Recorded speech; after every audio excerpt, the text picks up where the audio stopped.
Pero para aquellos que lo conocían, Gary Leon Ridgway parecía un tipo normal y corriente.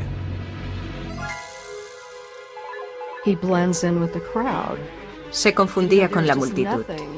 No había nada en él que hiciese saltar la alarma, y por eso era tan efectivo a la hora de engañar a las mujeres.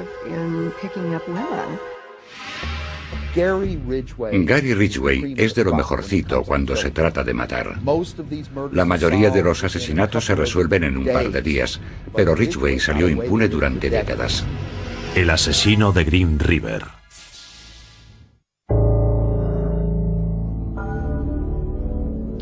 El plan era el siguiente.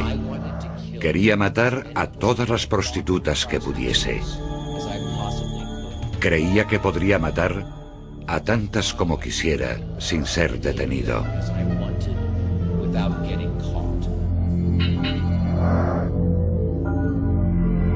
El 5 de noviembre de 2003, Gary Leon Ridgway se confesó culpable del asesinato de 48 mujeres. Admitió ser el legendario asesino de Green River, un asesino en serie que mantuvo en alerta durante casi 2 décadas a la costa noroeste del Pacífico por una serie de muertes violentas. Señor Ridgway, se declara culpable de 48 cargos de homicidio en primer grado, ¿porque es culpable de cada uno de ellos? Sí. En el tribunal se leyeron uno a uno los lugares, las fechas y los nombres de las víctimas, y Gary Ridgway, impasible, reconoció cada uno de los asesinatos. ¿Por la muerte de Wendy Lee Cofield? Culpable. Colin R. Brockman? Culpable. Yvonne S. Antosh? Culpable. Patricia M. Barsak? Culpable. En su confesión, Ridgway le contó a la policía que había matado por lo menos a 90 mujeres. Tantas que no era capaz de recordar sus caras, sus nombres y a veces incluso dónde se deshizo del cuerpo. Las víctimas eran prostitutas y fugitivas que vivían en Seattle, Washington o en los alrededores, algunas de ellas incluso de 16 años. Al igual que otros muchos asesinos en serie, el objetivo de Ridgway eran las personas vulnerables. Y las prostitutas son las más vulnerables de todas. Es el asesino en serie más prolífico de Estados Unidos. Y sus primeras víctimas aparecieron aquí, en el Green River. Estábamos todos horrorizados. Esos eran los lugares donde hacíamos picnic, donde nadábamos, donde nuestros niños corrían y jugaban, hasta que empezaron a aparecer los cuerpos.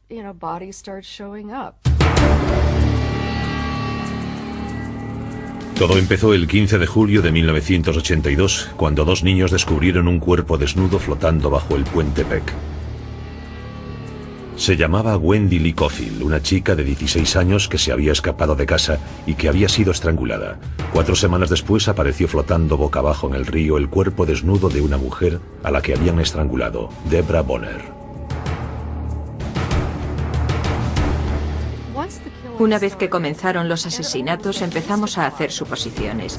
Es decir, ¿era obra de más de una persona? ¿Cómo empezó y dónde acabará todo esto? ¿Cómo es posible? Todo sucedía en Green River. Y los asesinatos continuaron. 3 días después, el 15 de agosto. Un barquero nos dijo que había estado navegando río abajo y vio lo que parecían ser 2 maniquíes en la orilla del río. Pero cuando se acercó se dio cuenta de que no eran maniquíes, de hecho eran cuerpos humanos.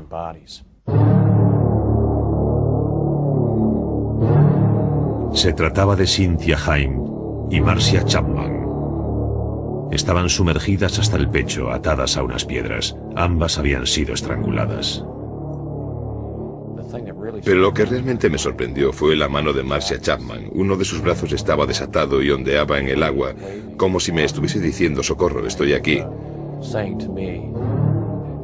Es una imagen que tengo en la cabeza y que nunca podré olvidar.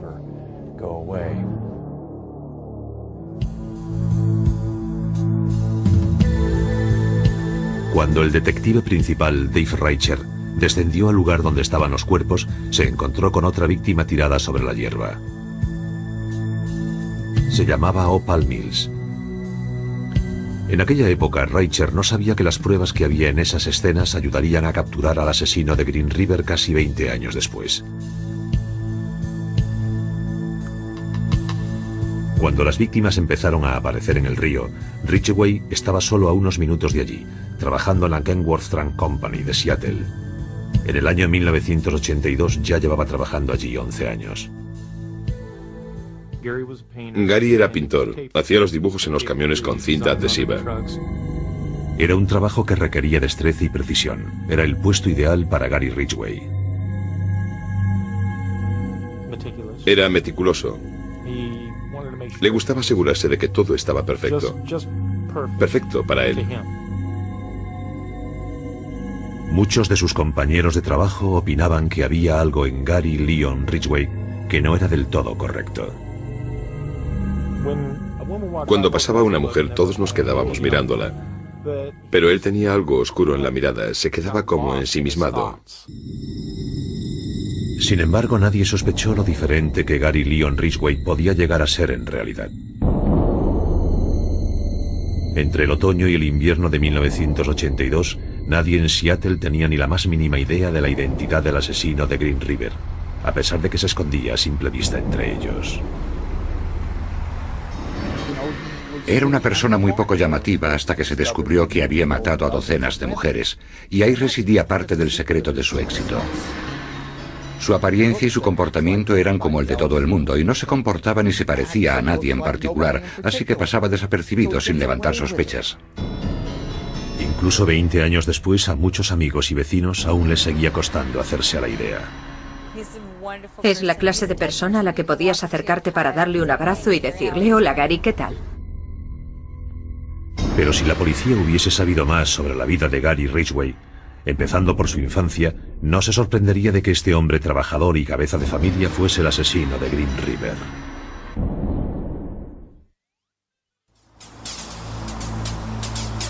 En agosto de 1982 se encontraron los cuerpos de las primeras víctimas del asesino de Green River. Enseguida cundió el pánico en los alrededores del río, que hasta entonces habían sido tranquilos. Para ser sincera, mi mayor miedo era estar en el lugar equivocado en el momento equivocado, estar allí para presenciar cómo alguien se preparaba para tirar un cuerpo al río. Durante ese verano, cada vez que iba sola en el coche, aparecía la policía para preguntarte qué estabas haciendo.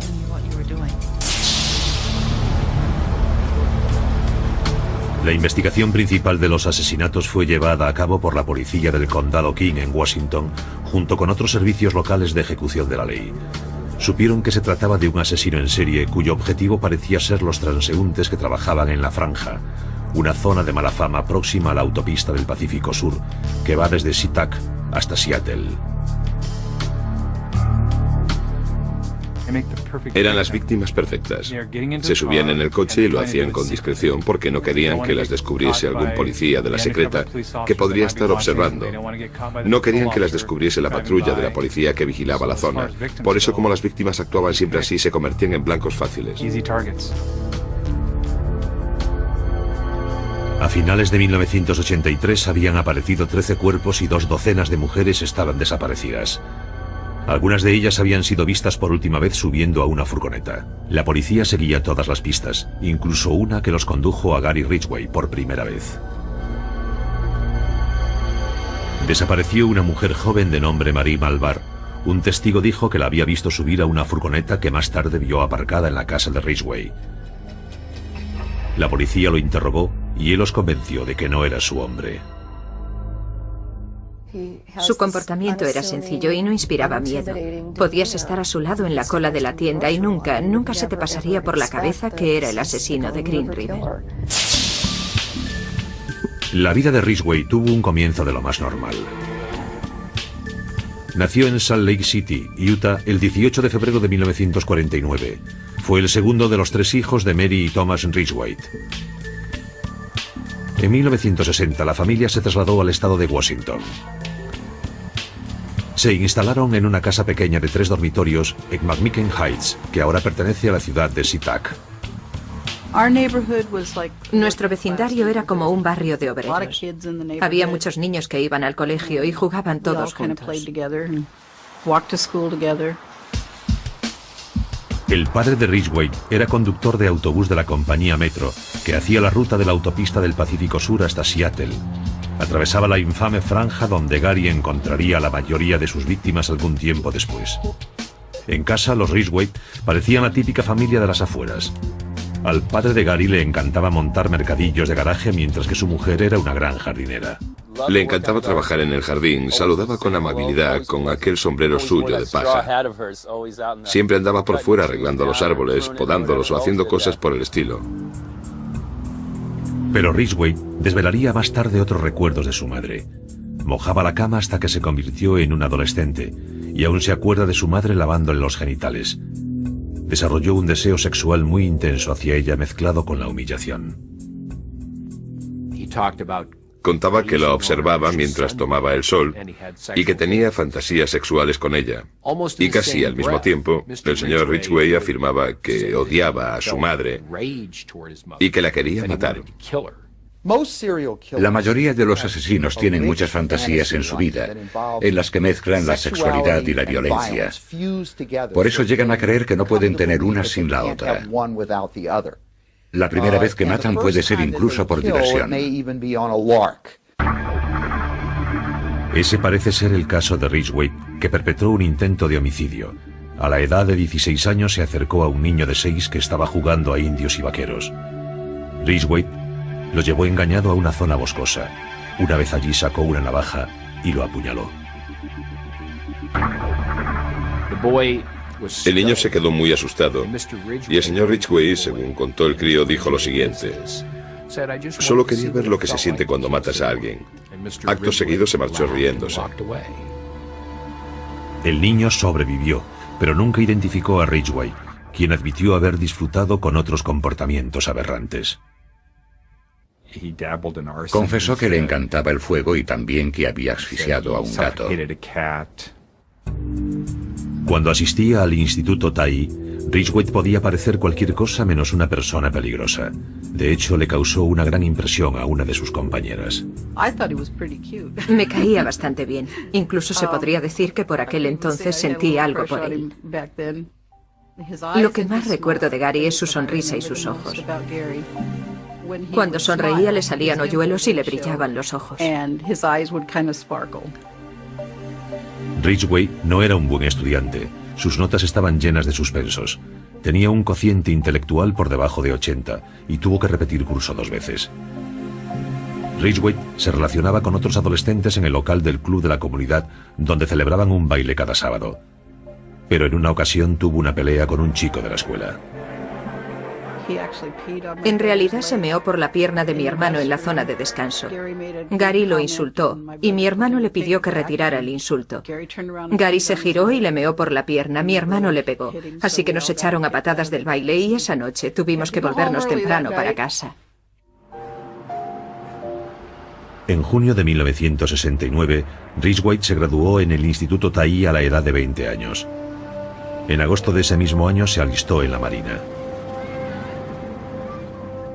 El verano siguiente se casó con Claudia Craig, una chica con la que llevaba saliendo varios años. Poco después, Ridgway salió embarcado durante 6 meses por el Pacífico Occidental. Pasaban el tiempo visitando varios puertos, entre ellos el de Filipinas, donde parece ser que estuvo con prostitutas. Ridgway pagó un precio muy alto por sus encuentros sexuales, el de las enfermedades venéreas. Los registros médicos de la Marina muestran que a Ridgway se le diagnosticó gonorrea. Culpaba a las prostitutas por haberle contagiado. Después, cuando volvió a los Estados Unidos, descubrió que su mujer lo había engañado. Descubrió que Claudia había tenido una aventura con otra persona. Se puso furioso. Dijo que su primera mujer se había convertido en una prostituta. El matrimonio de Ridgway se acabó, pero su odio hacia las prostitutas, que más tarde lo llevaría a actuar, estaba comenzando. Volvió a SeaTac en 1972. Soltero de nuevo y licenciado con honor de la Marina, consiguió un trabajo a tiempo completo como pintor de furgonetas en la planta local de Kenworth. Para aquellos que lo conocieron parecía una persona normal. No había forma de saber que se estaba volviendo un demonio disfrazado.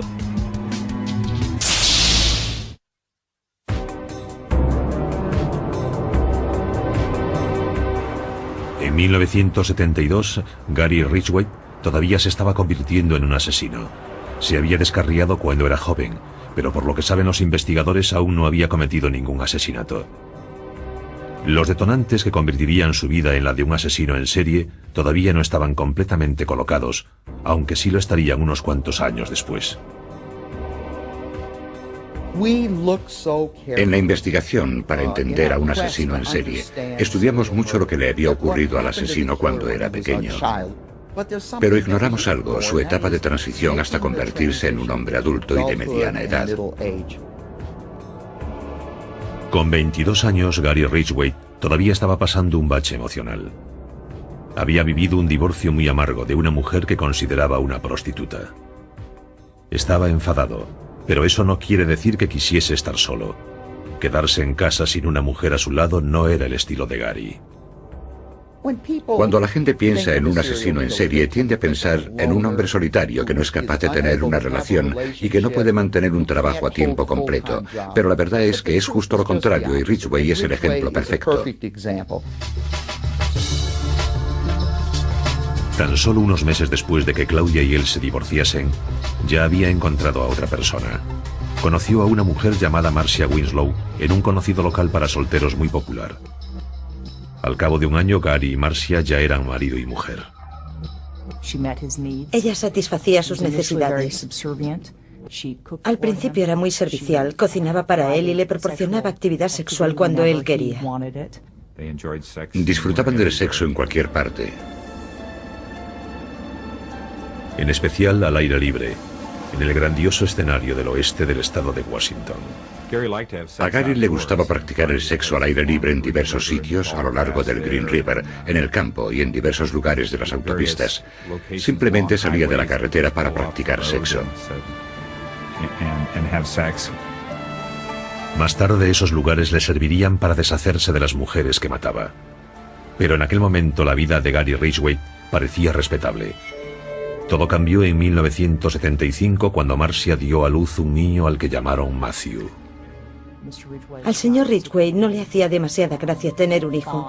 Eso cambió la relación con su mujer.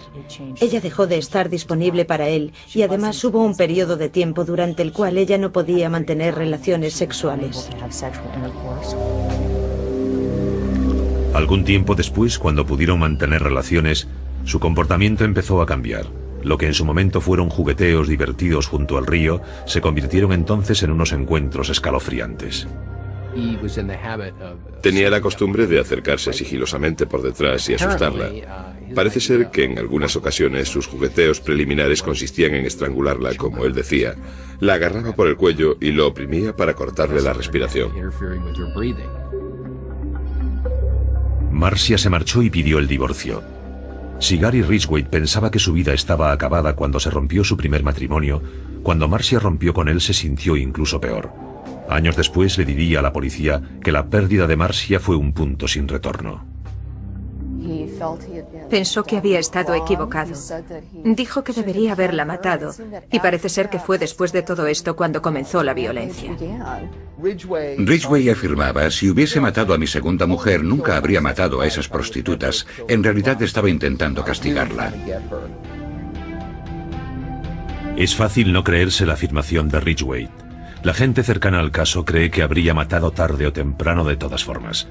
Pero sea cual sea su motivo, un año después de que Ridgway se divorciase, empezaron a aparecer los cuerpos de las chicas a lo largo del Green River. Recuerdo que cuando apareció la primera víctima pensamos que se podía tratar de un caso de violencia doméstica o algún tipo de caso aislado. Y después apareció otra y otra y otra. La gente estaba asustada y no daba crédito. En aquel momento nadie más sabía que el asesino era Gary Ridgway. Las víctimas eran mujeres que para él eran tan odiosas como las esposas que lo habían abandonado. Él pensaba que las prostitutas eran mujeres totalmente prescindibles y no las consideraba seres humanos. De hecho, le confesó a la policía que las consideraba basura. Las llevaba a su casa o a alguno de aquellos lugares apartados cerca del río donde alguna vez había hecho el amor con Marcia. Después se aseguraba de que se quedaban completamente desnudas. De esta forma no quedaba ninguna prueba del crimen en la ropa de las víctimas. Normalmente le rodeaba el cuello con el antebrazo desde atrás sin avisar. Era muy íntimo y personal. Había mucho contacto físico. Literalmente le exprimía hasta el último aliento al cuerpo agonizante de la víctima, y cuanto más se defendía, suplicaba y gritaba, él se sentía mejor consigo mismo. Dejaba la excitación para más tarde. El sexo con la víctima antes del crimen no era suficiente, así que volvía con frecuencia a la orilla del río donde dejaba a sus víctimas para fornicar con los cadáveres de nuevo. Ideó un sistema para enterrarlas de forma que podía volverlas a sacar para usarlas una y otra vez hasta que ya tenían gusanos o moscas. Es decir, practicaba sexo con ellas hasta que estaban casi descompuestas. Sinceramente desconozco las razones psicológicas que hay detrás de lo que hizo. Pero al menos según el señor Ridgway, su motivo era que se sentía simplemente libre. Era una cita, un acto sexual por el que no tenía que pagar. Una vez que Gary Ridgway probó la excitación del asesinato, le pareció irresistible. No me cabe ninguna duda de que realmente disfrutaba matando, y cuanto más lo hacía, más disfrutaba. Mientras tanto, ejercía de padre de un niño de casi 7 años. Aunque no se emocionó con el nacimiento de Matthew, al cabo de los años empezaron a pasar más tiempo juntos.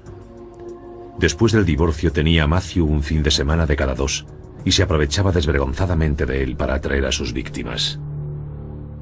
Convencía fácilmente a cualquiera para que entrase en la casa donde tuvieron lugar los crímenes, simplemente diciendo, esta es la habitación de mi hijo y estos sus juguetes. ¿Cómo alguien que tiene un hijo puede hacerme daño? Eso demuestra lo listo que era. Era capaz de usar a su hijo como una coartada para asegurarle a las víctimas que era inofensivo, que no les haría daño. Matthew incluso conoció por lo menos a una de las víctimas. El niño estaba en la furgoneta cuando Ridgway la llevó a un lugar apartado en el bosque. Condujo hasta un lugar aislado. Le dijo al niño que esperase en la furgoneta y después desapareció en el bosque con la mujer. Cuando volvió sin ella, el niño le preguntó, oye papá, ¿dónde está la chica? Y él le contestó que se había ido andando para casa porque vivía cerca de allí. Ridgway no se preocupaba nada por su hijo, solo usaba a la gente, la usaba como un instrumento para satisfacer sus necesidades. Lo hizo con su hijo, con sus esposas y en realidad hacía lo mismo con sus víctimas. En enero de 1984, el número de cuerpos encontrados en Green River era de 13. Los efectivos de la policía estaban desesperados intentando juntar todas las piezas para encontrar al asesino. Para Gary Ridgway, el juego de la evasión estaba empezando. Cuando comenzó el año 1984, había poco que celebrar en Seattle. Durante casi 2 años, el asesino de Green River había asesinado metódicamente una chica tras otra. El número de cuerpos seguía siendo 13, y los detectives del sheriff del condado King estaban empezando a sentirse frustrados. Es un reto. Hay un criminal ahí fuera. Hay un asesino suelto que ha huido a pesar de nuestros esfuerzos por capturarle. Un mes después, se crearon las fuerzas encargadas de Green River. Una unidad de 50 personas reunió una enorme lista de sospechosos, compuesta por clientes de líneas eróticas, agresores sexuales reconocidos y otras tipologías. El número de sospechosos que conseguimos era de 12.000 a 15.000. Hay curas que llevan ropa interior femenina ahí fuera. Hay consejeros de niños por ahí que consumen pornografía infantil. Hay muchos hombres que al final del día se sacan la corbata y se van a un local de striptease en busca de algo excéntrico. Uno de esos hombres era Gary Ridgway. El plan de Ridgway era limpio y simple. hacer un trato con una chica en la calle, llevársela en la furgoneta y nunca se les volvía a ver. El señor Ridgway pensaba continuamente en matar. Pensaba en ello a cada momento.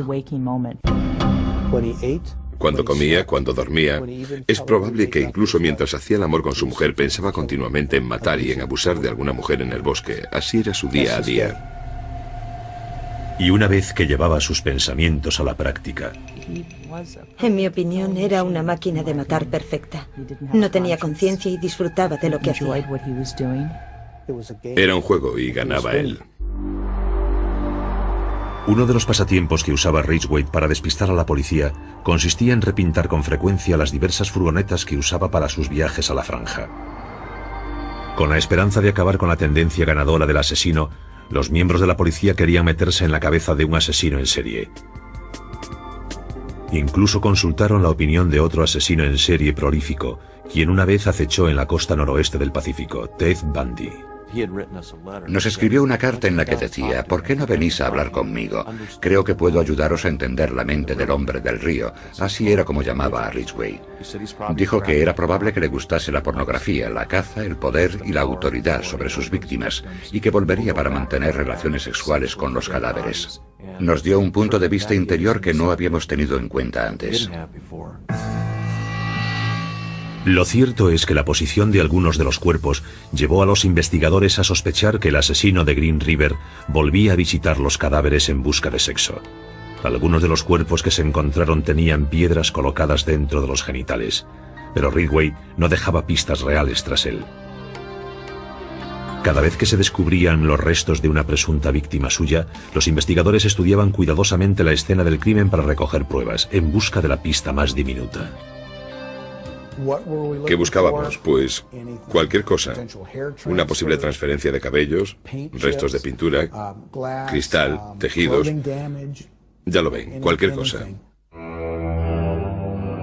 También se recogían pruebas cuando se les hacía la autopsia a los cadáveres, ya que los médicos pudieron extraer muestras de semen de algunos de ellos. Poco a poco y con cuidado se iban almacenando las pruebas que algún día podrían identificar al escurridizo asesino de Green River, que siempre parecía ir un paso por delante de los que lo perseguían. La prensa contaba todo lo que hacía la unidad encargada de la investigación.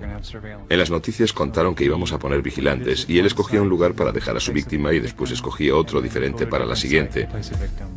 Aprendió mucho de nosotros, por desgracia. Pero a pesar del talento de Ridgway para engañar, no consiguió hacerse invisible a los ojos de la policía, pues sabían que era un cliente frecuente de las mujeres de la franja. La policía lo llamó para interrogarlo en varias ocasiones. Y aunque había matado a una mujer 3 semanas antes de uno de los interrogatorios principales, no mostró ningún signo de nerviosismo. El comportamiento de Ridgway le permitió incluso pasar la prueba del polígrafo. La prueba del polígrafo se basa en los sentimientos de culpabilidad. Y si nunca te sientes culpable de lo que has hecho, serás capaz de engañar a cualquiera. Pero Ridgway no podía engañar por completo a los detectives. En 1987 volvieron a investigarle. Una vez más, la furgoneta que conducía cuando salía en busca de víctimas llevó a los detectives hasta él. Cuanto más investigábamos a Ridgway, se hacía más obvio que no tenía coartada para ninguna de las fechas. Investigamos los registros de su tarjeta de crédito y cada lugar en el que echaba gasolina. Comprobamos la cantidad de millas que hacía todos los días para ir a trabajar y cuánto combustible consumía normalmente. Pues consumía muchísimos más litros de combustible de lo que necesitaría. Pero ese era el único cargo que teníamos contra él. También había un par de testigos que cuando les enseñamos el fotomontaje en el que estaba la foto de Ridgway, nos dijeron: se parece a este, y señalaron su foto. Los fiscales y los detectives pensaron en detener a Ridgway. Pero no teníamos nada lo suficientemente claro para estar convencidos porque todo era circunstancial. Los investigadores consiguieron una orden para registrar la casa de Ridgway con la esperanza de encontrar pruebas físicas que demostrasen que era el asesino. Pero la búsqueda fue en vano.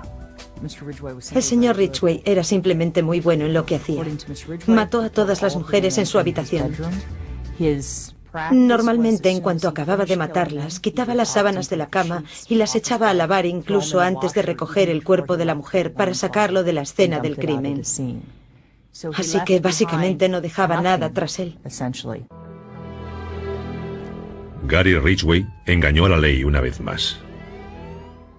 Creo que estaba empezando a jugar a más de un juego y a mover piezas por todas partes. Empezó a cambiar de sitio los esqueletos y los cuerpos. No cambió su modus operandi. Estaba llevando los cuerpos a lugares más alejados dentro del bosque o las montañas, porque no quería que los encontrásemos. Como se sentía libre para ir a las zonas cada vez más amplias en las que se deshacía de sus víctimas, Gary Ridgway continuó con su cacería y matanza, convencido que nada lo podría parar.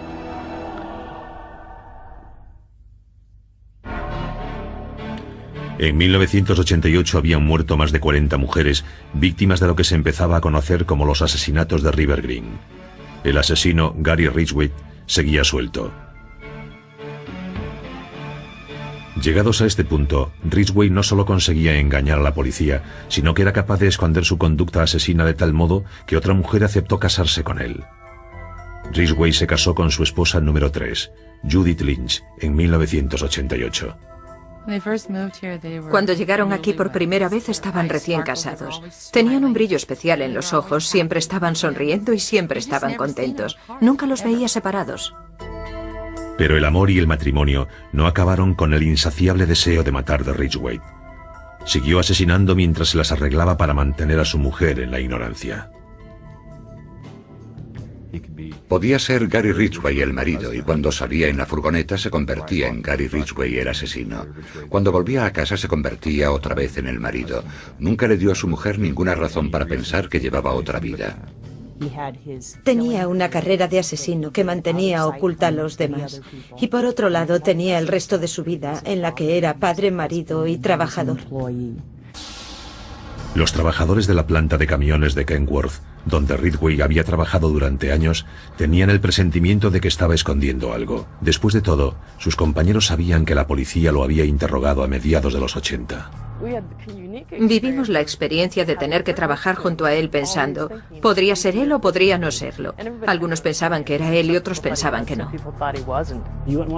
No te tomarías una cerveza con él ni querrías que fuese a tu casa. Simplemente era una persona diferente. Algunos trabajadores de Kenworth incluso le pusieron un apodo, Gary el de Green River. No sabían lo que él les estaba haciendo. Ridgway le contó más tarde a los investigadores que alguna vez había usado las joyas que les robaba a las víctimas para gastarles una broma a sus compañeros de trabajo. Había puesto las joyas en los lugares donde la gente las podía encontrar mientras trabajaban. Alguna trabajadora las recogía y se las ponía. Era realmente un gran hallazgo. Gary se creía muy sigiloso y andaba por ahí con una sonrisilla de satisfacción en la cara, pero por dentro disfrutaba recordando a las chicas que había matado. Parece ser que esto no era lo único que hacía con las posesiones de las víctimas.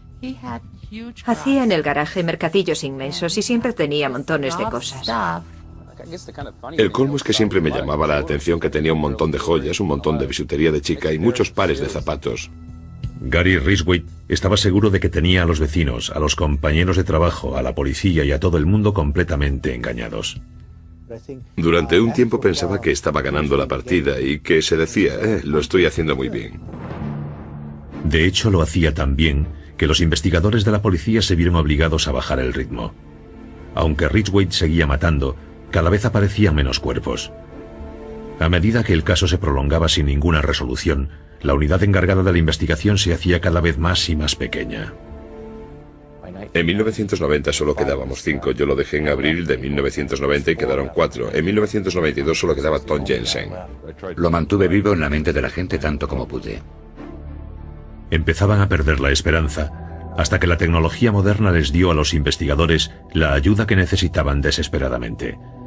En los años 80 los detectives habían tomado muestras de las escenas de los crímenes de forma meticulosa. Ni siquiera sabían lo útiles que podrían ser, pero las clasificaron y las guardaron de todas formas. Las congelaron y las guardaron, aunque, como se suele decir a menudo, esto no vale para nada, solo va a ocupar espacio en el almacén de pruebas, deshagámonos de esto. Pero eso no ocurrió. Sus previsiones no empezaron a dar resultado hasta el verano de 2001, cuando la tecnología del ADN ya era lo suficientemente buena para analizar las pruebas de los años 80. 19 años después de que una mujer llamada Marcia Chapman fuese estrangulada y abandonada para que se pudriese en las orillas del Green River, las muestras que se obtuvieron de su cuerpo fueron llevadas al laboratorio criminalístico del estado de Washington. Había espermatozoides y conseguimos extraer el ADN de un hombre que coincidía con el de Gary Ridgway. Los resultados fueron realmente sorprendentes. Después se contrastaron las muestras con las de Carol Christensen. De nuevo coincidían con Ridgway. Durante todos estos años, Gary Ridgway había salido impune de sus asesinatos, pero al final los policías consiguieron las pruebas que necesitaban para inculparlo. Se nos llenaron los ojos de lágrimas. Fue un gran momento que nunca olvidaré. Pero todavía había más noticias buenas. Con los avances tecnológicos, ahora se podían analizar las partículas de pintura que habían recogido años atrás los investigadores, y los científicos podían relacionarlas con Ridgway.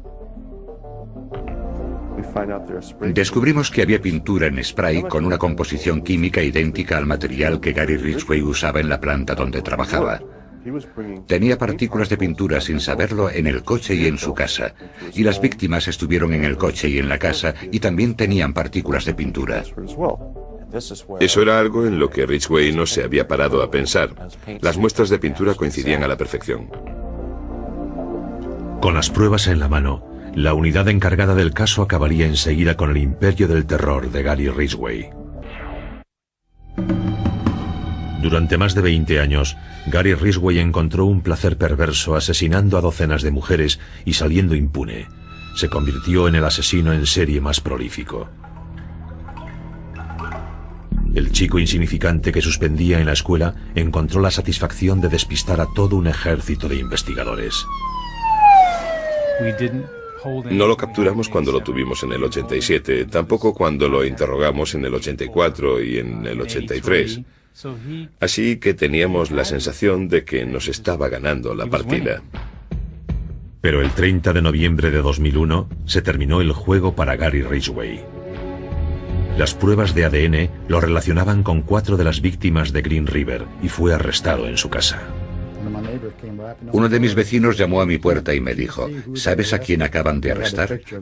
Me enseñó la imagen de Ridgway en la tele y yo le dije, tiene que ser una broma, Ridgway, el asesino de Green River. Cuando lo oí y vi la imagen de Gary en las noticias, se me paró el corazón y se me hizo un nudo en el estómago. Me quedé impresionada. A pesar de las pruebas físicas claras que lo relacionaban con los crímenes, Ridgway se declaró inocente. Su familia permaneció a su lado y se negaba a creer lo peor.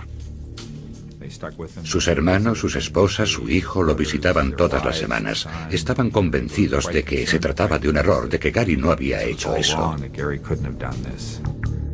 La esposa de Gary, Judith, también le apoyó mientras pudo. Permaneció junto a él totalmente incrédula. Estaba convencida de que se equivocaban de persona. No podía ser. Y después, a medida que las pruebas empezaron a salir, acabaron por separarse. Y ahora ella ya no tiene nada que ver con él.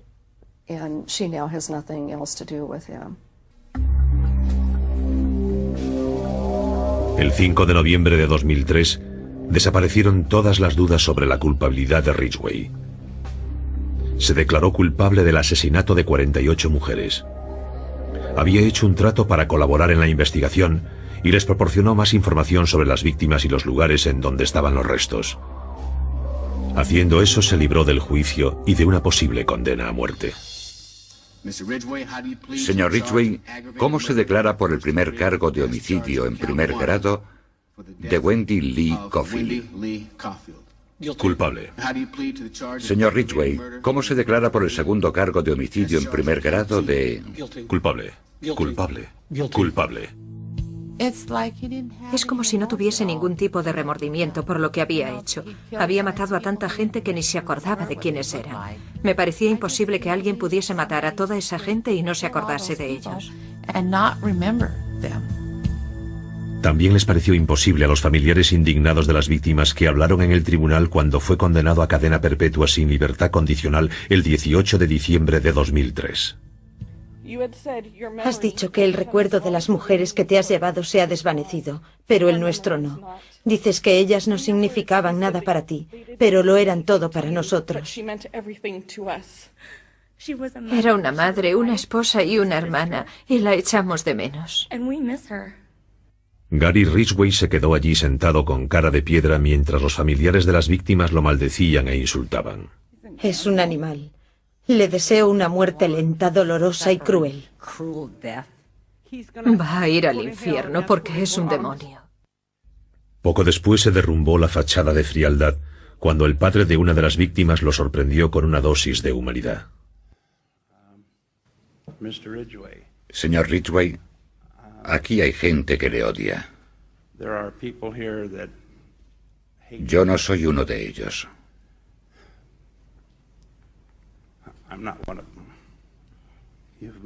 Me ha hecho muy difícil estar a la altura de mis creencias. Y lo que Dios me dice que tengo que hacer es perdonar. Está perdonado, señor. Aquellas lágrimas y la declaración que hizo ese mismo día ante el tribunal fueron lo más parecido a mostrar remordimientos que Gary Ridgway había hecho nunca. Siento haber matado a esas mujeres. Tenían toda la vida por delante. Siento haberle causado tanto dolor a tantas familias.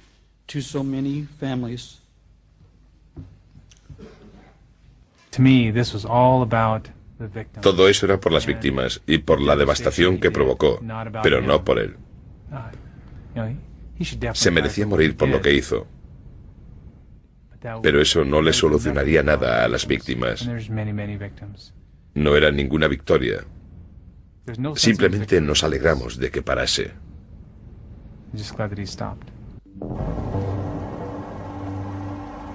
Y quizás nadie, salvo el propio Gary Ridgway, pueda desvelar nunca el secreto que lo llevó a convertirse en el asesino en serie de Green River. En cierto sentido es como si estuviésemos intentando especular con la vida mental de una serpiente. El señor Ridgway es un depredador de los pies a la cabeza.